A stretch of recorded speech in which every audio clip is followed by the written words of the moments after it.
Hey guys, how you doing? Coach Keon here, also known as Mr. Finance, your favorite financial educator and business coach.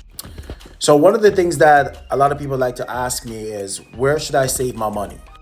And it's very hard for me to tell you where to save your money based upon, not knowing. I wouldn't even get a chance to do a financial needs analysis.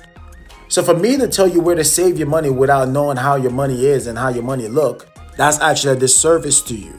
And that's the reason why conducting a financial needs analysis, which is like a financial checkup, this is important. So when I hear people tell people and they give people advice and not knowing where the person's circumstances is and where they are, wealth building is one portion of it. It's not just about learning ways how to make more money that's important. There's also the component of learning how to save your money.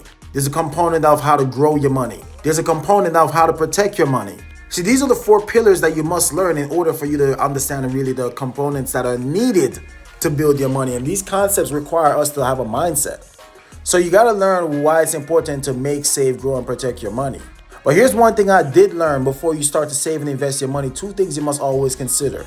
Number 1, what is your risk tolerance? Are you someone that's considered to be a conservative investor? Are you a moderate? Are you a moderate growth? Are you an aggressive investor? You got to know what is your risk tolerance.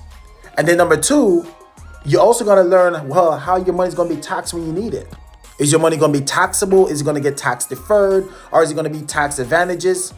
Tax will mean that, are you okay with being capital gain tax, pay tax upon the gains upon every year?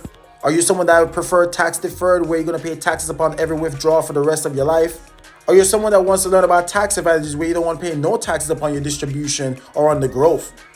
So you got to know your risk tolerance and tax tolerance. But 4 questions you must ask someone before you start investing your money with them. Wherever you tell me to save my money, is it going to grow to reach my goals? And number 2, is my money going to be safe? And number 3, is my money protected? And number 4, what are the tax advantages that I'm going to receive on my money? So these are some of the things that you got to keep in mind when you think about your finances and how to start building wealth. Until you understand the wealth formula, which is money plus time plus or minus rate of return, and how that equal wealth, don't start investing your money. Start learning about how money works. Because most of the time, we're so focused on making money that we forget how to save it, grow it, and how to protect it. That's the reason why we encourage you to get in touch with a financial educator, because educators have to educate you. Some people just want to advise you and tell you what to do. Educators show you how to do it. So if you like to be educated, click the link so that way we can empower you. See you at the top.